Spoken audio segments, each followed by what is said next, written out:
Hello, everybody. Welcome to What the Frick Live. We are live on Instagram. We are live on Instagram. I think so. Hold on. I'm going over here looking at Instagram right now. I think we're live. You're a hero. Yes, we're live on Instagram. Hello, everybody on Instagram. I'll come over and check the comments and stuff in a little bit, but thank you so much for tuning in. Yeah, so excited. This is the first time ever doing that. Woo! And it's Melissa. I miss Melissa Harris on this evening from Ghostly Archive. She's coming in, stepping in the place of Will Martinez for What the Frick Live. Hello, Melissa. Welcome being part of What the Frick Live tonight. Thanks for having me. Exciting. Yes, and Ghostly Archives and everything. Before we get into any more details, tell us where people can find you real quick, and I'll get on to the other things. Well, it's easiest just to go to my website. That is genxnewsx.com. And I have all my shows on there. The Gen X News, the Ghostly Archives, the B System. So yeah, genxnewsx.com. Yeah, thank you so much. So we are streaming live tonight on Facebook, YouTube, Instagram, and Melissa's X page on, I keep calling it Twitter, X, aka Twitter. Lots of people do. Yeah, so Cheryl Lynn Carter is tuning in. Hello, Cheryl. Good to see you. Thank you so much. So tonight, it was a doubleheader for What the Frick Live. So this is the first time I've ever done this. I'm trying to balance it out pretty well, and I think I'm doing okay with that. But earlier this evening, if you missed the 7 o'clock show, that was with Nick Orton and Tales from the Grid Square. Absolutely phenomenal show. Talks about all kinds of current military experiences with UFOs, hauntings, and cryptids with him. He has 2 books, Volume 1 and Volume 2, Tales from the Grid Square. Go check that out and check out that show that was previously posted on social media platforms. Also, you can download us on all the different podcast platforms that we have. Please go follow us. Give us a review, too. We need reviews. We haven't had a review in a bit. So tonight, we are having one of my friends on this evening. I'm so excited to have him, a.k.a. The Animal. Josh Edilla. He is a paranormal investigator in Florida. He has so many projects he's worked on. He's working on an event too that is being postponed, sadly, but it'll come through. But it was May the 4th for the kids, which deals with paranormal event that deals with trafficking children. And we know that that's a big, important topic that some people call conspiracy. What do you think about that topic, Melissa? Oh, there's no conspiracy. I mean, there might be some things that are, mistaken or some information that's not accurate, but there's no conspiracy about child trafficking at all. No, it happens. It happens every day. And when he said this event, I wish I could be there personally. Maybe since it might be postponed, I can be. So hint, hint, Josh, if you're listening right now, I'm sure he is. Yeah, I'll come down to Florida if I can for that event. But we'll be talking more about that. We're going to be talking about a lot of paranormal hauntings tonight that deals with water, off the water, ocean, or just Florida haunts. And he's also working on a project now that's going to be a horror movie. He does have a video that's a teaser, but he did not want me to play it tonight because he says it wasn't ready. But I think what would be a good start for this evening is, I'll never forget, when I think of the water and paranormal hauntings, I think of Titanic, but I also think of that movie Ghost Ship. Remember that? Oh yeah. Ghost ship. So we're going to play the trailer of this ghost ship movie that happened. It's in 2002, so it was a couple years after I graduated high school. And we'll have Josh on the show after we play this trailer. Here we go, ghost ship.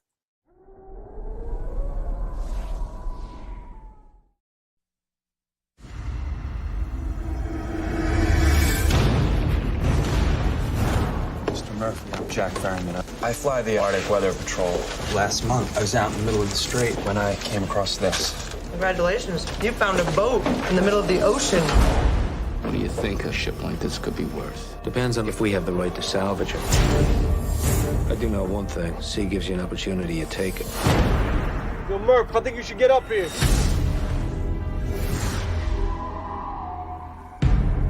It's an ocean liner. It's the Antonio Graza. Any sign of what might have happened? Nothing. No passengers. No crew.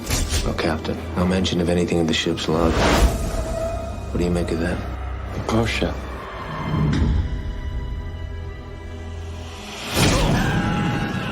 I think I saw something I couldn't possibly have seen. I think I saw a little girl.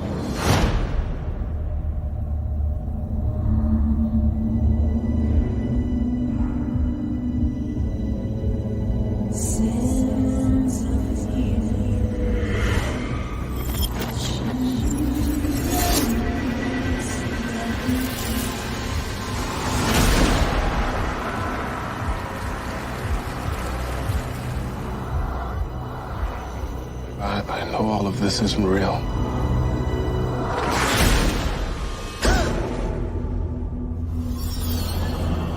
We're all trapped here.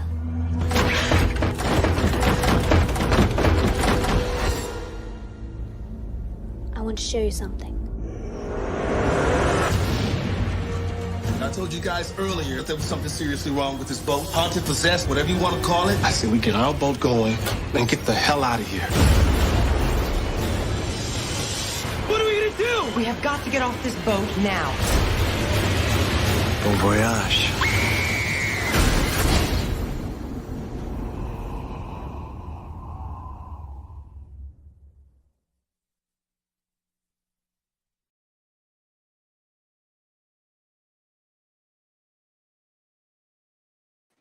There we go, ghost ship. And we have Florida Man, the animal, Josh and Edilla to the show. Welcome, Josh. What's up? It was a dramatic end, and I have my little Pirate Man cup that I'm drinking my wine out of tonight. So cheers to everybody that's tuning in. We're having fun this evening. So thank you, Josh, for tuning in. No problem. That's what I'm here for, entertainment. Yes.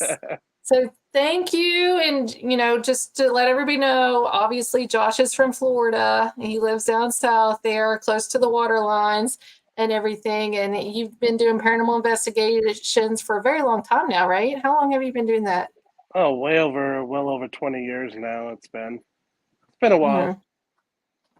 Yeah, and so I know we're going to be talking about some deep sea haunts, is what I've titled this tonight, or water deals with the water. But and you've been on this show before, but you haven't been on the show since we've done this whole new platform, and I've lost everything before, had to start all over. So for the people that's just now tuning in, can you tell us a little bit about yourself and some of the projects that you've worked on in the past and currently working?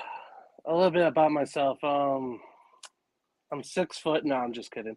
The stats. No, I've been investigating for about well over 20 years with a good friend of mine, Lee Erwick. We've both been investigating here in Florida. We're both divers. We do a lot of shipwrecks, underwater paranormal shipwrecks. We pretty much invent our own gear for underwater stuff because you have to, because they don't sell stuff like that out in the market. So you have to pretty much be inventive when you're doing something paranormal underwater. But yeah, we've been doing that for a long time, and we do a lot of treasure hunts, metal detecting underwater. Anything that's pretty much to do with underwater or out of water. Doesn't matter if it's scary, we go to it. That's awesome. So with the underwater scuba, how deep have you gone? What's the farthest that you've gone down in the ocean? Probably like a little over 200, I would say. Mhm. I could go deeper, but it all depends on what you have to bring with you. The deeper you go, the more dangerous it gets. You gonna get a submersible?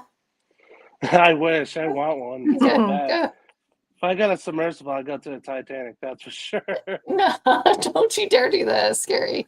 Yeah, go ahead, Melissa. I'm sorry I took over a little No, bit there, but I no, was no. just yeah. I wasn't going to say anything. It's all good. It's all good. Whoa, my camera's going blurry. I know No, mine it's does the it's same it's thing. fascinating. Yeah, well, we don't talk about this much. And I'll just tell you this, like up here in Kentucky, the Ohio River, I have friends that scuba the Ohio River and they swear they've only gone down there one time and they don't go back because there's fish the size of cars at the bottom. There's fish Yeah. with all kinds of deformities and things they won't go back. Well, I remember my first, I think it was my first checkout dive. This was like when I was at the age of 13. I'll never forget. They call them Jewfish, and they're as big as a beetle car, like literally big, pretty much bigger than bigger than you, about 50 of you, literally. They're huge. Goliath And groper? yep, Goliath grouper. Grouper. I said groper. I'm so sorry. I'm embarrassed. But I'm going to yeah, bring a picture of them up here real quick. There we Wow. go. yeah, Yeah. they're really huge, and a lot of people think they're like monsters, but they're just regular fish. It's pretty cool to see them, but I'll never forget seeing my first one, and I was like, "Holy crap!" Like this thing could like literally eat me if it wanted to, but it didn't. It's just cool fish to see into the water. I mean, I swim to all type of fish: shark, whale sharks, barracudas, all kind of different kind of life form out there. Well, I will tell you this, if I ever did that and I came across a fish like that, I'd be out, gone in a heartbeat, done, done. I don't like going into the ocean. Like I'm one of those people, if you see me at the beach, I'm gonna have those shoes on. Think about Yeah. and I don't like going into the water unless I can see the bottom of the base of the floor where I'm walking, like in the ocean. If I can't see the bottom of it, I don't go any further out.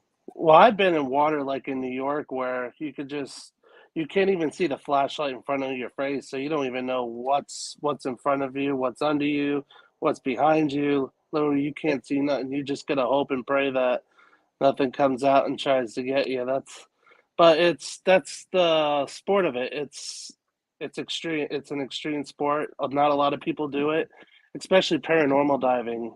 There's not a lot of paranormal divers. That's why you don't hear a lot about it. So we're pretty much it's a gray area at this point right now because a lot of people are afraid to go underwater. People get they're scared or it could be a health issue.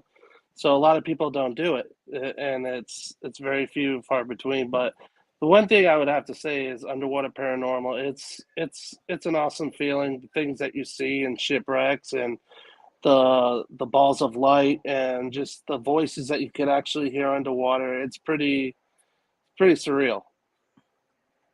I would have never thought about underwater paranormal investigation. Hmm. I guess just because I'm so used to land. I mean, I was born on the East Coast, lived the West Coast most of my life. I've always been surrounded by ocean. So one of the very few times I live in Utah now that I've never lived by the ocean. So I think it's so fascinating about some kind of activity that's not on land. And I guess does the saltwater lend to that, do you think? Or why do you think that is? Do you have a theory?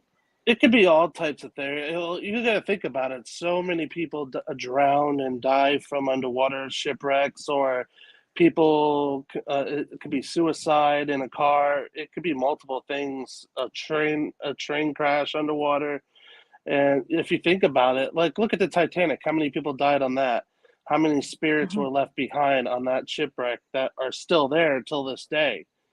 That could still be there. And it's just something fascinating. I think the water itself has an energy that is way different than on dry land. It's hard to explain, but it's just when you're under the water, it's a whole different feeling. Well, Yeah. and you know, you see these people too that do scuba gear and do rescues, or they go scuba and they find all these cars. And we just had that incident, and I couldn't remember where it was, but it was the Virginia Beach pier where she committed suicide and actually drove off like went out on the pier and drove all the way off to the end of the pier. Yeah. So you know, water plays a lot of roles. It plays a lot of roles in that, and then also spiritual, like water bound spirits and things. Bermuda Triangle that we have, and everything. I will just tell you this: I think the water in the woods scare me the most. In anything with deals with paranormal, you will not get me out there in the water to do paranormal. You will not get me out in the woods. I have debated Bigfoot. I have, but I don't think I'd stay out there very long to investigate in the woods, because it's just look at all the elements you're dealing with. I think the woods is kind of unknown too, don't you all? Like, do you think that as well, or? Well, I mean, I was surrounded by woods when I lived on the West Coast in Canada, and I would be probably more scared of like a cougar or a bear than I would about anything paranormal, or, you know, getting lost in this vast forest of British Columbia. Missing 411, like all those people and all that. Like, no, nothing good comes out of the woods. Nothing good comes out of the water. Nothing good comes out of a basement. Nothing good comes out of an attic. Like, I have so many boundaries. So Josh, what got you interested in this investigation and in doing some of this paranormal stuff underwater? It all comes to when I was born. My dad is a diver. He was a Navy diver. He literally, when I was born, he threw me into the deep end of the pool when I was a baby. So as soon as he did that, I was stuck with water pretty much my whole life. And my dad taught me at a young age, and I didn't get to do much diving when I was young. I did some, but the older I got, it got more interesting to me, because when you're a kid, you want to do kid stuff. But as I got older, I just was fascinated by the water and stuff underneath. And it's peace. If you think about it, yeah, it is dangerous, but it is peaceful because it's quiet. You just see a bunch of life form under there that people don't see every day. So it's not an everyday thing. It's once in a lifetime kind of deal, you know, because you never know what's going to happen. I mean, I think when I think of the water, I think of that. I almost drowned when I was a little girl too, so that might be a reason why I'm afraid of water. My uncle jumped in the pool with all of his clothes on. I remember plain as day, I was coughing up water and things. It's a big, huge family event, so I might have some trauma to that, and that might be another reason why I'm afraid of water. But you know, this underground stuff does interest me, and I have a story about Bermuda Triangle, but I'll talk about that a little bit later. I'll see if Melissa has any questions for you or experiences she wants to talk about, or. Well, I mean, I was born in a maritime in the east coast of Canada, and I was always fascinated by like seafaring ghost stories and like movies like The Fog. Is there any kind of ghost stories that you were aware of where like some kind of survivors are coming back or something like that, like the ghost, you know, like almost like a curse? Like Nothing are you really in my experiences of diving. It's like when we do this paranormal underwater, we don't. It's kind of like being above ground. You know, you never know what's going to happen. Honestly, it could be Mhm. because you're dealing like just like in the woods. You're dealing like, what if a bear comes? What if a shark comes? You know, you got Yeah. to deal with all the possibilities of things coming. You know, plus you got things like megalodon. You know, people talk about that. What if that happened? Like it all depends on what you're facing underwater, pretty much, just like up Right. above. So like I'm supposing that like the objective is always different. Like, are you mainly looking for like some kind of creature or shipwrecks or like are you like a legend tripper? I do it all. I like treasure hunting. I love shipwrecks. We like to do these shipwrecks up in Key West, and like one of them's a Navy ship. It's a huge naval ship. It's about I think it's about 180 feet deep. It starts 50 feet, but then it goes all to 180, and it's very cool and very it's definitely a haunted ship. It's cool stuff. You see balls of light and stuff like that, and sometimes you'll get like EVPs and just voices, and you just get these cool feelings underneath that you don't really get to feel up above. Wow. So with the EVPs and things and paranormal, like I do a lot with EVP work and voice phenomenon. So like when you record these EVPs underwater, do you all use different equipment than what you normally would use like on dry land? How do you all get that evidence? Well, what we do is we'll take a regular recorder and we'll put it in kind of like a capsule, and we'll Okay. waterproof it. And we have like these holes inside the capsule where we waterproof it to make sure water doesn't come in. And we do our EVP sessions. Pretty much, it's kind of like a bullet, just like a torpedo that we invented, and it would just catch off our EVPs off of that. That's interesting. Do you have anything that like catches vibrations or anything like that? Sometimes we'll get stuff like that off the EVP itself. We'll hear Okay. like weird vibration noises or weird like far away sounds. But one thing about that with far away sounds, because you got echolocation also you have to deal with, is like dolphins, whales, and stuff like that. But it's not always like that. But sometimes we do pick up stuff, noises like that. But sometimes we'll get like a person. You'll hear like a far away person underwater, which doesn't make sense because there shouldn't be anybody underwater except for us. You shouldn't be hearing voices underwater. So when you hear a voice underwater, it's very intriguing. Does it sound different? Does it sound aquatic? Yes and no. Mostly, it kind of sounds like more like when you're on dry land, but just a little muffled. Not as clear as Ariel, right? No, Oh. Go I ahead, wish. Melissa. We have questions. No, I'm good. I'm just my earphone. I'm just making sure it stays in my ear. Well, just real quick. So, you're on the Tampa side of Florida, right? Naples. Naples. Okay. So you're on that side of Florida. There's major hurricanes and things that come through that way. Do you ever see an uptick in possible paranormal activity when it comes to major water events like a hurricane? I know that Florida got hit pretty hard. When was that? 2 years ago? Was that 2 years already? Yeah, it's a year and a half. What was that? It wasn't Ian, was it? Ian, yeah. Ian. Like, do Hurricane you see an uptick in any kind of like paranormal occurrences, like everything's being destroyed and land shifts and things when this happens? It's funny that you say that because like when you get like the lightning here is big. We're the lightning capital, supposedly the lightning capital of the state here in Florida. When you get a lot of lightning, rain, and stuff like that, a lot of paranormal activity happens, especially like in the woods. When we go in the woods, we'll see a lot of balls of light coming at us, and we'll see apparitions. We'll hear voices. Stuff will just come out of the woods. And while there's water, you're like ankle deep in water in these woods, and no one's out there but us. But yeah. When we had the storm, a lot of activity happened after it because just everything's moved, things got disturbed, so things are going to happen. Especially, there's going to be electricity in there. So from that storm. Oh my gosh, that's scary. You're mixing water and woods together, Josh.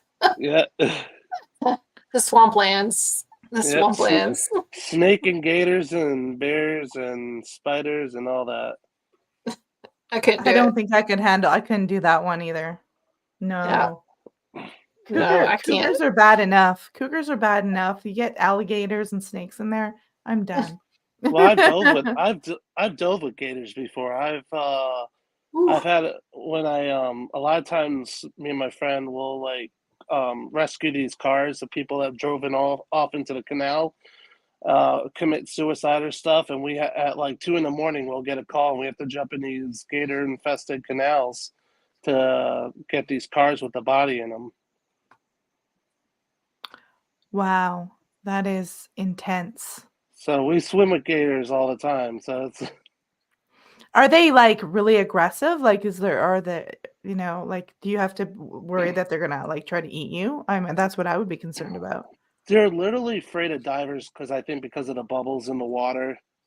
I've never had an incident with a gator. They usually just get skittish, but people do stupid things here. I'm sure you've heard of the Florida man rule. Florida man does stupid things. So, Oh yeah, Oh, I've heard of Florida that man. one. go Florida man. So yeah, there's a lot of people. All the stories you hear about gator attacks is people being stupid and trying to be a gator boy and try to catch these and be heroic. And they're just doing stupid stuff. If you leave them alone, they're dinosaurs. They want to be left alone and do their thing. If you bother them, they're gonna. It's like anything else. You bother a dog, they're gonna attack. It's the same thing. They want to be left alone. There you go.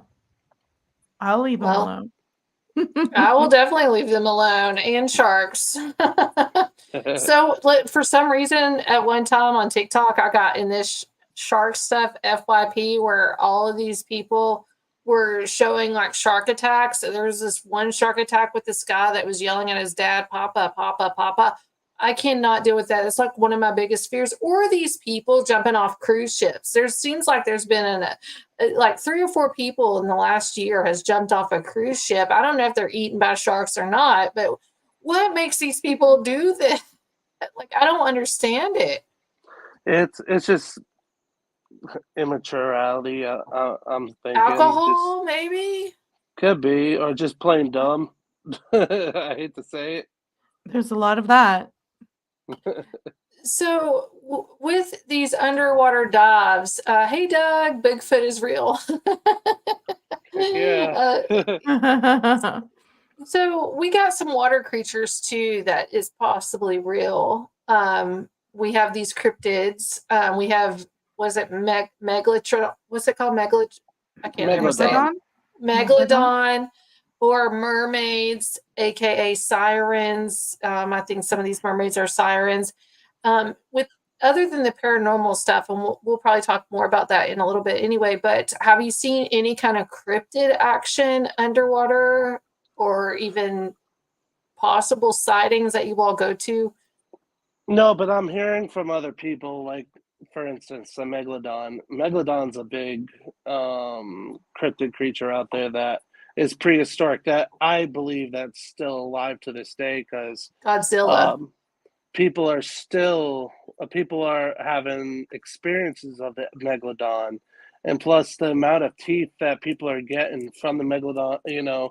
They got shark teeth diving, and a lot of the divers, they get so many of these huge megalodon teeth that are still around, and they're coming out of nowhere. And that's why I'm thinking that they're still alive, because people are still having experiences of them.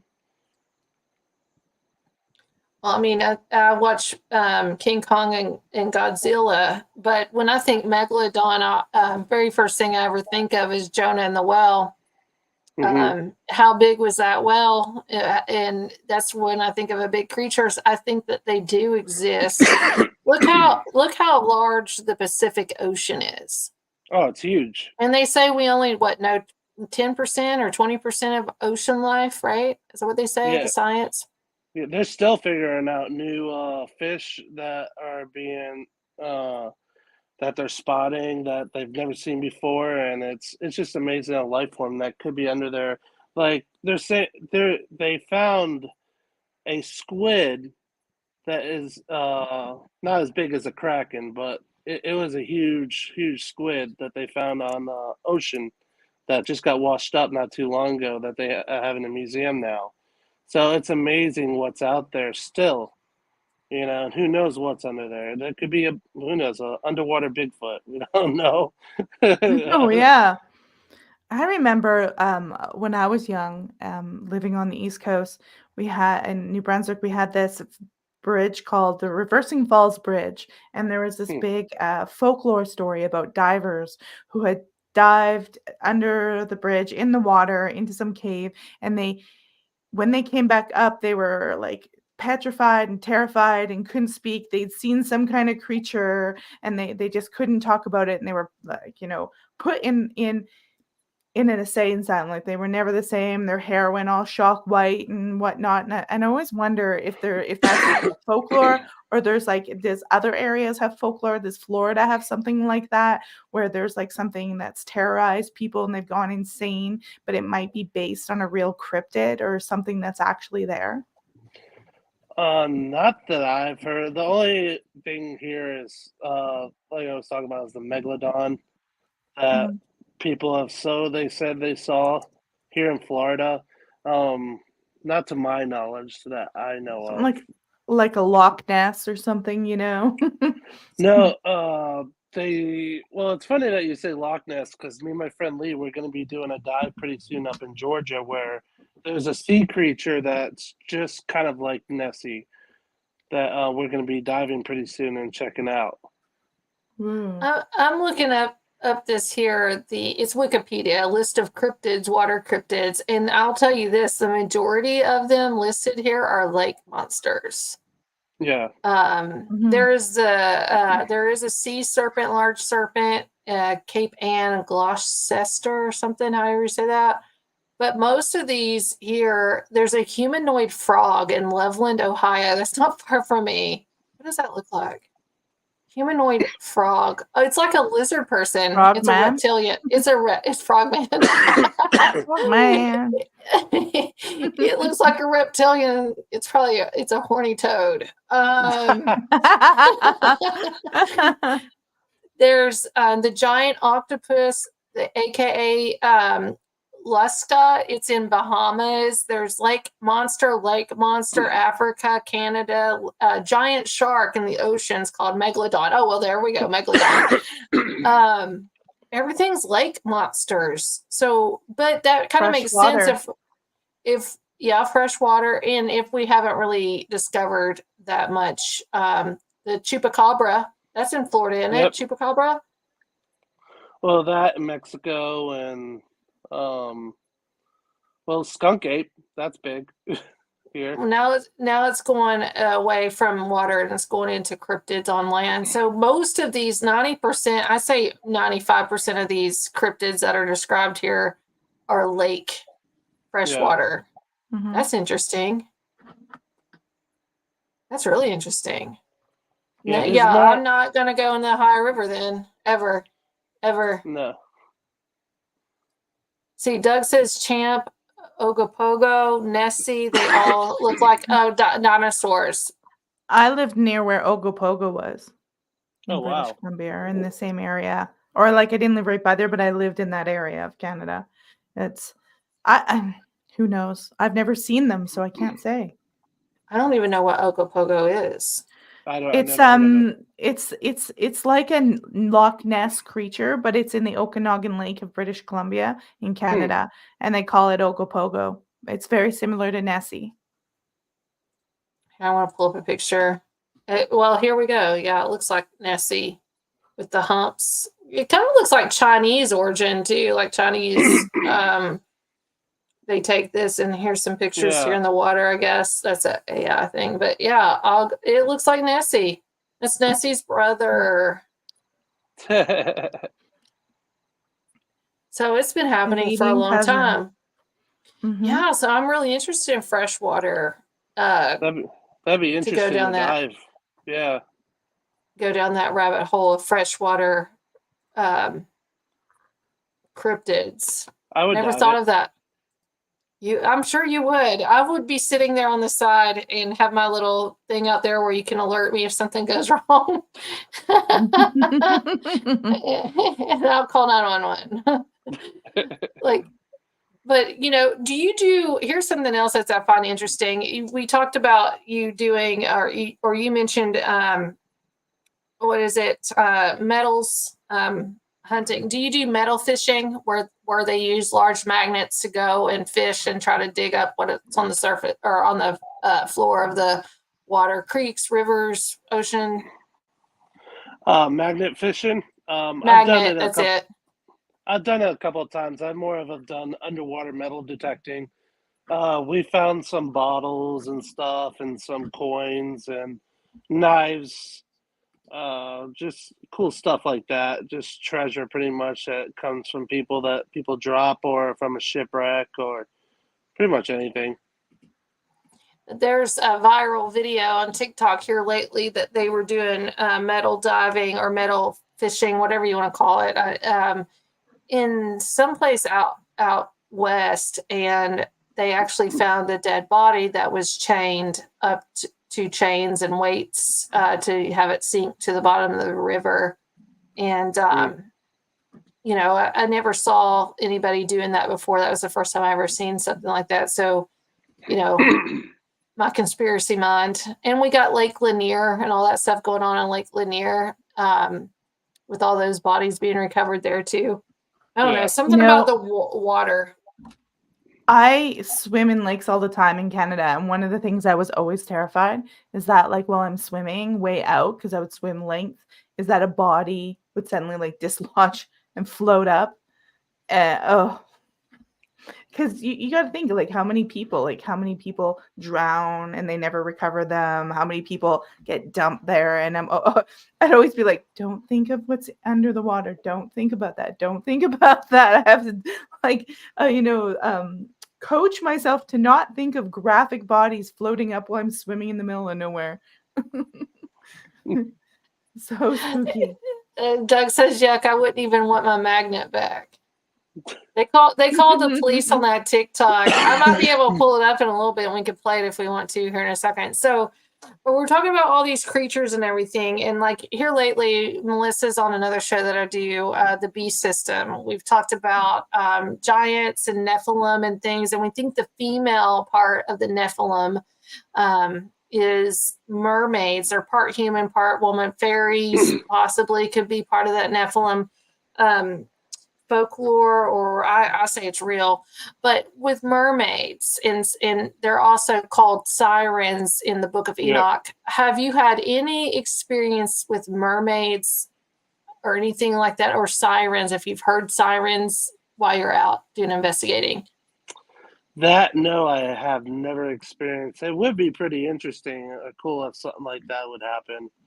I don't know, hopefully maybe one day.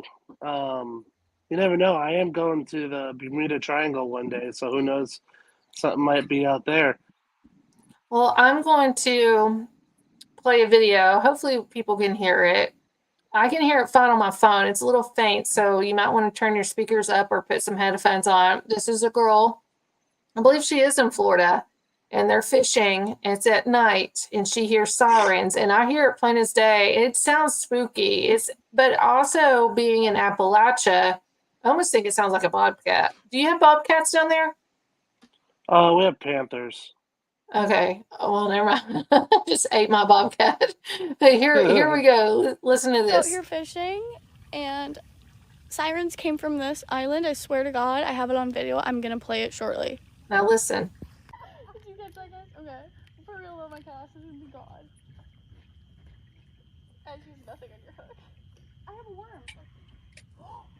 There, I heard it just there.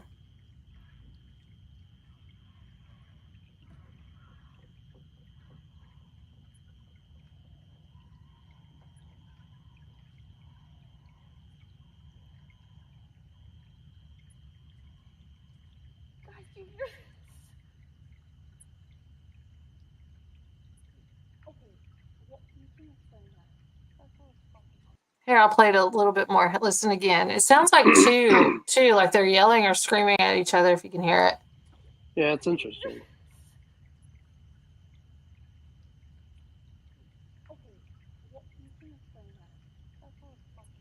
I don't know what else I feel bad. I don't think I went back far enough. Here we go.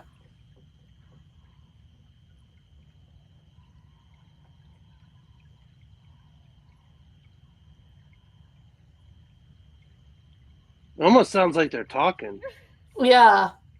But on my phone, it sounds like screaming. It sounds like going back and forth, like an alarm type of kind of yelling or something with that.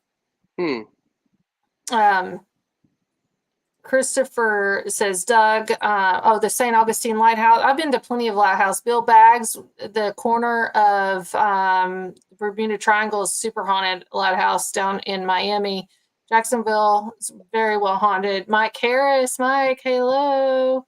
That's why I didn't become a Navy SEAL. And then Doug, hearing a siren would be interesting. All right. Interesting, terrifying. So I have another video clip here about somebody that they were out and they put a camera on a shark. I want to see what you all see. Like, tell me if you think this is real or not. Here we The go. camera to a shark, and look what it filmed across the seas. The mermaid in the sea.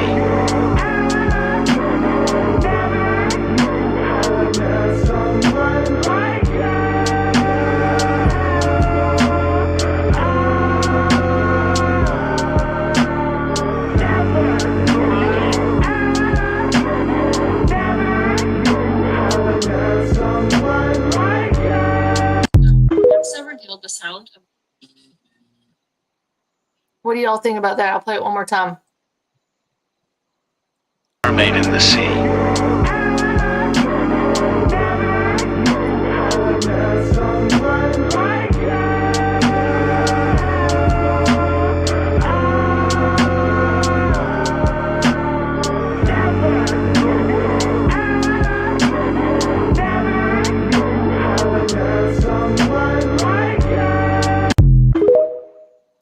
Do you think that's AI?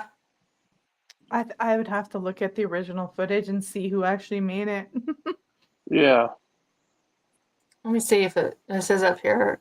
Curly Headmar is the name on the TikTok. But I don't know. It looked like the fins and everything was too perfect for me. So I thought they did this like AI type stuff to that. But, you know, do you think mermaids exist in the cryptid world, or part beast, part man? I mean, honestly, I think anything's possible. It could be. Have I experienced anything like that? No, but like we said before, the sea is way bigger than us. So who knows what's out there? You know, could be anything. Well,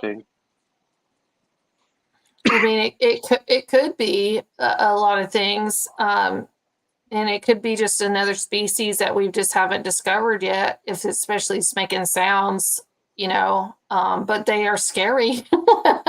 Yeah, they're not welcoming. They're like, go home. Like, you should not be here. Yeah.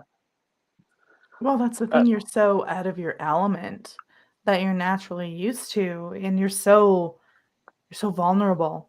I would feel more vulnerable in the ocean underwater than I would on land anywhere. 100% for sure. Well, and it's like you have no place to go. Like, you're kind of trapped in that area of like, where am I going to go? Even if you could swim, the fastest you could swim, you're not going to beat this thing or this being that lives in the water. Dude, that scares me. It scares me. A lot of people that I've talked to who do investigations will say like something followed them home, or after investigating certain locations, they start having issues at home, or they feel like they're cursed or something. Have you ever been underwater and done certain investigations, or been on ships or any locations, and then you've returned home and felt like something followed you, or that I don't know, bad vibes or anything? Like I hear a land investigations report. Oh, all the time. I have stuff follow me every time I do an investigation, if it's under or above. Some reason why they like to follow me, I have no idea. But yeah, I'll have stuff follow me at home. and I'll have weird stuff happen for like maybe a couple of days, and then it goes away. Is it like just a feeling or like paranormal activities or orbs or what It's kind of it's more example? it's like more paranormal activities, making noises, knocks, doors opening, stuff like that. Yeah. Nothing like negative or anything that I've experienced. Right. I mean, I've experienced very negative stuff when I've gone to certain locations, bad locations that Mm. pretty much took me out for a couple of weeks. Stuff like that. No, doesn't follow me home, but like bad. Usually, negative stuff happens on the spot, and it never follows me. Because I'm usually well round protected. When it's Good. usually something negative, but like when it's something like positive, they usually like to follow me for some reason. I don't know why. Well, that's good. At least it's positive. Yeah, it's never really negative, so that's a good thing. So, real quick too, we're talking about water and everything, and one of the tips of the Bermuda Triangle is at the Bill Baggs Lighthouse or Bill Baggs State Park, south of Miami. I can't remember exactly. It's just south of Miami. Have you ever been to Bermuda? Do you plan on going to Bermuda? Tell me your thoughts and opinions about that triangle. I think it's very interesting. I've been wanting to go for a long time. Me and my friend been wanting to dive that area for a very long time, like especially shipwrecks, because we love shipwrecks. We like treasure hunting and stuff like that. So we've been planning a trip for years now, until the hurricane happened, and then we were supposed to go around that time, and the hurricane hit. That kind of destroyed a lot of trips. So hopefully pretty soon in the next year or so, we want to make a trip up there and do a dive, see what we could get. Let me tell you a story about Bermuda Triangle. That didn't happen to me, but I heard some tapes on an A-track. That's how long ago this happened. Oh, Paranormal Brew, Taryn's on here again. Woo! I know, it's back to back. Thank you, Taryn, Paranormal Brew. We love you. So anyway, my pastor of my church, Pastor Gardner, one of his big studies before he passed away was to go and investigate the Bermuda Triangle. And he had gone and he had been there for a couple months, and they did down in the submarine and everything, scuba. And we talk about these waterbound spirits, and a lot of these fallen angels are chained up under the water, specifically the Edilla Dam and possibly the Bermuda Triangle. So he goes and he investigates and he does all this recording and everything. And well, when I was 17 years old and my mom's watching, hopefully she'll make a comment on here. She doesn't comment, I don't think, because she watches from her phone or iPad. But when I was 17 years old, we were talking about the Bermuda Triangle in my youth group at my youth pastor's house. And he said, "You're not ready for this. I have some audio that you should listen to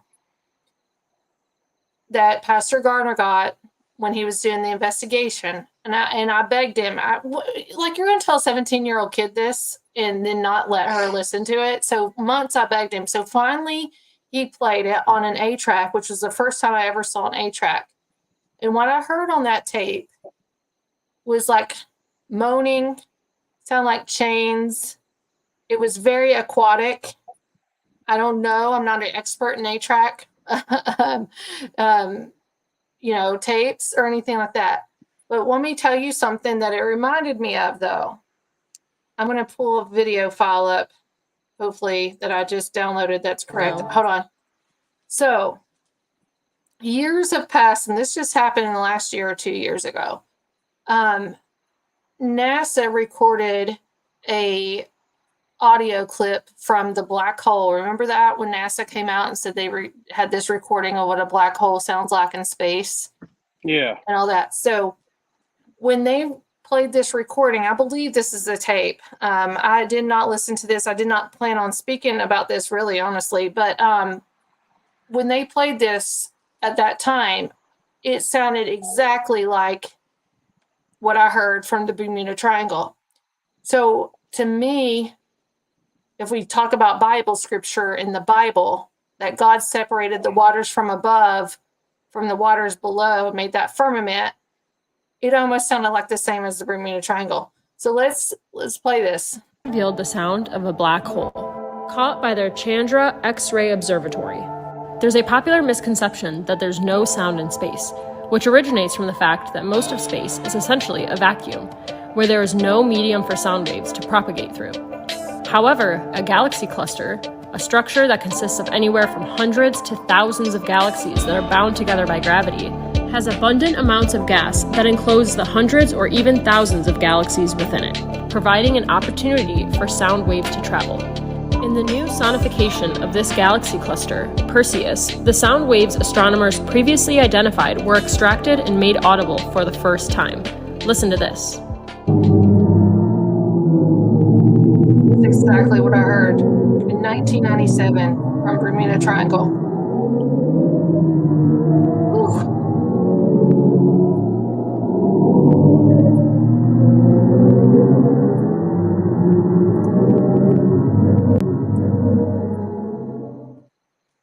Exactly what I heard, everybody. But it sounded more, it had more like chains in there too. There sounded like a rattling of chains, but it sounded exactly what the pastor before the church, Pastor Gardner, captured in the Bermuda Triangle in the late 70s, or maybe in the 70s, with the 8-track was so popular. He recorded it, and then how did he record it onto the 8-track in the 70s? I don't know. I don't know anything about that. And I never really talked to my old youth pastor. His name's Jim Hannes. My mom, if she's watching now, she might have just logged off or something. I mean, it's something that I'm almost a little bit nervous to bring it back up, because we talked about it one time and they're like, you're not ready for this. You're not ready for this. And it took almost like 4 or 5 months for them to finally play it. It was on an 8-track. I think it might have been in the 60s. I think there are machines that that were available to record onto 8-track. I'm just looking. Yeah. So anyway, when NASA released that sound from a black hole, like automatically went back to what I heard from the Bermuda Triangle. And I'm like, that makes a lot of sense. If God separates the waters from above and the waters below and creates the firmament, I don't know if space is really what we think it is, but it felt like water when I listened to it, but maybe it was my mind thinking about it. But it sounded exactly like that, Josh. But there was some, like, you could hear some chains or something rattling. Sounds like a vortex or portal. Could be. I think I would love to hear those tapes again and see if I could hear any EVP, because now I know a lot more. They had 8-track recorders in the 60s. I was just looking that up. It might have been. Yeah. It might have been that far. I don't know, but I just know this. We were at my youth pastor's house one night. We were talking about the Bermuda Triangle. Youth pastor brought this up, and I kept bugging him. I was like, "You're not ready for this. You can't handle this." And about 6 months later, after bugging, I finally heard it, and it did. It gave me chills when I heard it. I mean, he played it on an 8-track. I don't know when it was recorded. Pastor Gardner passed away in the mid-1990s, and then my pastor now, Pastor Chuck, took over the church. Did he tell you, like, what he was out on the water? Did he, like, tell you the whole? There's other tapes. There was other tapes, but that's the only tape that Pastor Jim, my youth pastor, let me listen to. Oh. I haven't said anything to anybody. I haven't talked to anybody after that, and I'm kind of almost like nervous to bring it back up. I don't even know if they still exist, but I promise you that happened. Yeah. Wow. That's interesting. So speaking of things on the water, real quick, I want to play another video. See if you think this is real. This is over the area of where the Titanic sank. These people were out videotaping, and they started hearing music play. See if this is real.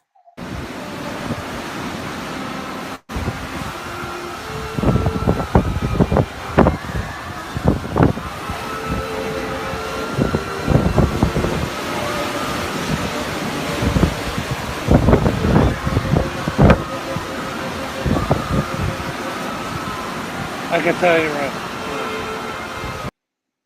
I can tell you that was edited. I think it was edited too because it was too close to the movie. And the screams when they're on the lifeboats and stuff, like falling off, after the boat sank. That's that scene that they edited onto. Yeah. 100%. Well, if you're gonna fake it, get an original group of people to create your own screams. See, that's the only thing with TikTok. I know a lot of people will say they film there's this one right now where a UFO was spotted from an airplane. These two girls took a picture of a UFO that was by their airplane recently. It's all over the news right now. But of course it came from TikTok. It's no matter of TikTok, you don't know if it's real or fake or edited. It's crazy the stuff you see out there. Is that from a movie or something? It sounded exactly like the movie. I did. Yeah, it did. I did.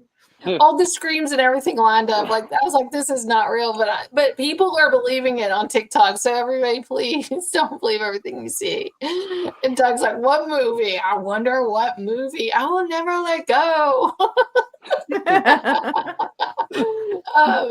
So Josh, real quick, we have a few minutes left here. About 5 more minutes with you. So anything, we're talking about all this underwater stuff. So what have you captured personally underwater that would be classified as paranormal? Balls of light. Now, see, no, I don't think of balls of light underwater. Do you, Melissa? Well, I know we used to go boating a lot, and there's phosphorus, and there are light stuff that does happen underwater, but it's it's some kind of living creature in the water, so you can have water phenomena. We used to see it come up in our toilets. I never heard of that. Yeah, especially in shipwrecks, you'll get a lot of phenomena with balls of light. It's very big in shipwrecks, especially when it's pure dark and it's just you and your flashlight and you see a ball of light just coming around the corner in the shipwreck. It's phenomenal. It's really awesome. Is that an orb? Is that considered an orb with underwater? I think it's a spirit, honestly. With my experience, it's hard to explain because when you're underwater, it could be anything, but the way I see it to the naked eye, it looks like a spirit to me. Melissa, when you saw the balls of light, did you physically see the balls of light? So it wasn't balls of light. I was saying it's called phosphorus, and it's almost like a light, but it kind of glitters and shimmers, and it's actually some kind of I don't know if I don't want to call it. It's a life form that's not paranormal. So, but what it shows is you can have light, things that naturally occur or phenomenally occur that give off light in the ocean.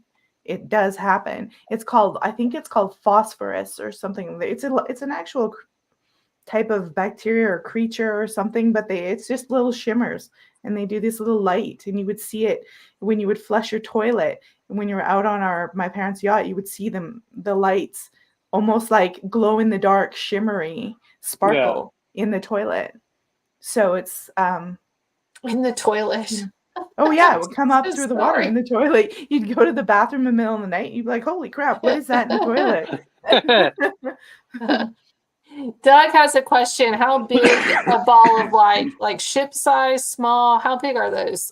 I'd say just probably that big. Just a regular, I'd say beach ball. Beach ball. Soccer ball or something like that.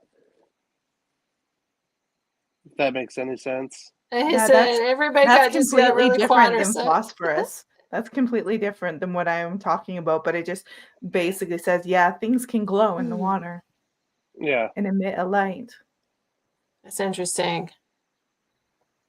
I'm gonna have to go down the rabbit hole on that one. So real quick too, I'm sorry, we might go a little bit over. Just in your area, I want to talk about land really quick. Just in your area where you're at, what's the most haunted location? Haunted location, I would say I would say the lighthouse up in It's always Lighthouse. Gainesville. Gainesville, I don't know. I think it's Gainesville. I can't remember where that lighthouse is. It's always the lighthouses, but you know what? There's so much history with lighthouses. I don't think that people understand. And a lot of Indians and things were in Florida at the time, and there was kind of like Battle of the Lighthouses. Yeah. And that's what I call it, Battle of the Lighthouses. There was many Englishmen that were trying to take over the lighthouses, and there was a lot of massacre and things that took place. St. Augustine, yes, that's the infamous. See, I always want to go there. That's the one I'm talking about.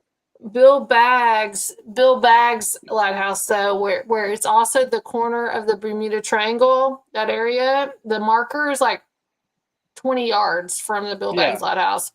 It's not far. Massively paranormal. A lot of stuff goes on there. So check that out. It says it works. Everybody's back to normal. Okay, so that's good. Algae, not plankton. Yeah, it's phosphorescent. That's what I said. Oh, phosphorescence. I said phosphorus. I meant to say phosphorescence, and it is an algae. He's right. Yeah. It's So alive, and it's really cool. It looks like sparkly fairy. I need to see that. So, Josh, my last question, if Melissa has a final question she can ask. So if anybody wants to do paranormal investigating in the water, what do you recommend for them to do? Well, first, get certified. Scuba. Yeah, definitely. And like I said, it's not for everybody. If you definitely want to be serious in the paranormal underwater, get certified. Trust me, it's an amazing feeling just to go underwater and just have fun with it, and definitely go with other people that are experienced in diving and the paranormal, because it's, like I said, it's a gray area, so not everybody does it. So definitely find someone who does do it and take them out there, like to a shipwreck or something like that. But like I said, get certified first, and it's dangerous, and you want to make sure you're safe when you're doing it. Awesome. Do not be going to the Ohio River.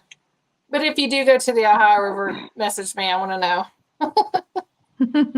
Melissa, any last question or anything you want to No, I just want to thank you for coming on. It was totally fascinating because I had never thought about underwater, like scuba paranormal investigating. That's super cool. Yeah. It's when I do the Bermuda Triangle, I'll definitely film it underwater, and I'll definitely bring cameras down there when I go. So if you can go live, let me know, because I'll be all about that, and I will share it out. And maybe Melissa too can help, because Melissa has a fabulous following on X. Thank you everybody on X, on Melissa's profile, for viewing and listening tonight. We appreciate you so much. Thank you, Melissa, for sharing this on X. No problem. And everything. Maybe we can do live. I don't know what the connection. I'm sure it's going to be not that great in Bermuda Triangle, but but if it can happen, I will be there, and let me know about it. When do you plan on going again? Hopefully, maybe in the next summer or so. We want to go when it's warm, because when it's cold, it's not as fun. Oh, yeah, I agree with that. So real quick, for people that's listening via podcast, we are available on all podcast platforms. Please download us, give us a review on What the Frick Live. But Josh, real quick, can you tell everybody where they can find you? Just look me up, Animal Paranormal Live. You pick Instagram, Facebook, TikTok, all those wonderful streaming areas. Well, we appreciate you so much for coming on. Thank you so much. I'm so sorry we had to reschedule earlier in the month, but I'm thankful that you got this on. And you're having an event too. I just want to repeat this. It's supposed to be May the 4th. May the 4th be with you, but it's going to be rescheduled because of permit issues. But you are having an upcoming event about child trafficking. Can you tell us a little bit about that? Yeah, it's child trafficking is very big here in Florida. And my heart is all for children, to protect them from these crazy people. So we're trying to raise awareness of it. so people know what's going on here in Florida and stop it. Oh, I mean, there's a lot of work that needs to be done, and Yeah. with open borders, I'm sorry, I'm just gonna say with open borders, it's not stopping or helping anything when it Nope. comes to child trafficking, and it's a pandemic, worldwide pandemic, and it's It one of the is. number one most profitable industry in the world. Child trafficking is. Yeah. So that's the last statistics I've seen. So thank you, Josh, for doing that. And obviously, too, when you get your permits and you get that event going, let me know. Yeah, I can come will to do. Florida. I'll come to Florida. Melissa, you're coming to Florida. Let's go to Florida together. Sorry, Mike. Girls trip to Florida. Save the children. It's a good event and everything. I can't wait. So thank you, Josh. We'll let you go. And everybody just go over and follow him on, especially on Facebook /The Animal Live. We'll see you next time. And obviously you're going to be coming back on the show sometime. So Oh, definitely. thank you, Josh. Thank you. Thanks. See you, everyone. There we go. The Animal. Wow. Josh and Dilla. That is, I mean, that's a lot of work. Doing investigations with scuba diving, I couldn't do it. I couldn't either. I mean, and I've been on the water. Like I said, I used to go yachting every year with my parents. I've, been on the ocean a lot in the Pacific Ocean. So I'm used to it, but I don't think I could do that level. That's fascinating. And Chris is on here too. He's in Jacksonville area. All right, Chris, I think you're in Jacksonville area down in Florida. I've always said that once I get older, once my son graduates high school and I get him to where he needs to go, I'll be moving to Florida. So the older I get, the more I can't handle the cold. So we'll be down there. But Melissa, thank you so much for being on What the Freak tonight. I appreciate you. And real quick, I have your website up here going along, but people listening via podcast, can you tell them where they can find you? Well, if you go to my website, genxnewsx.com, all the links are there. You can follow me on X. I do a lot of political stuff there. There's my political show, which is Gen X, which I'm doing shows from Tuesday to Friday basically now. And then we do a ghostly archive show where it's more paranormal. And then me and Emily, a lot of times on Fridays after this, we do Tinfoil Hat Friday, talk about conspiracy, and then we do the beast system. So if you want it's to all do there on the website. If you want to do Tinfoil Hat in 20 minutes, not this week. Not this week. We're not having one. This is a Friday off. We'll do it next Friday. Next we'll figure week, out some crazy conspiracy. Like I have nothing else to do. That's sad. Is that sad, everybody? That's sad. Yeah. Maybe not. I don't know. Maybe I'll just go over and do something else. I need to actually send Chris Clubs Matthew. are overrated. Well, Chris Matthew with Forbidden Knowledge News, which is where my show is affiliated with, I have 3 shows to send him, so he's going to be a little bit overwhelmed with that. So maybe I should prepare all this stuff to send to Chris tonight. But thank you, Melissa, very much, and thank you for being part of the Beast System, and thank you everybody for tuning in, especially everybody on X. We appreciate you. We'll see you next Friday at 7 p.m. Eastern Standard Time with Melissa. Ted Bundy. Yeah, I'm a guest next week. Yes, Ted Bundy and the CIA. Ted Bundy and the CIA and some other creepy stuff. Yeah, I'll be there. I swear, all those serial killers were a project. MK Ultra. Maybe we'll do Ted Bundy there, and then we can do a conspiracy theory on Ted Bundy. Yeah, we can do that after that next Friday. Yeah. So thank you, everybody. We'll see you next Friday on What the Freak Live at 7 p.m. Eastern Standard Time. Have a wonderful, awesome weekend.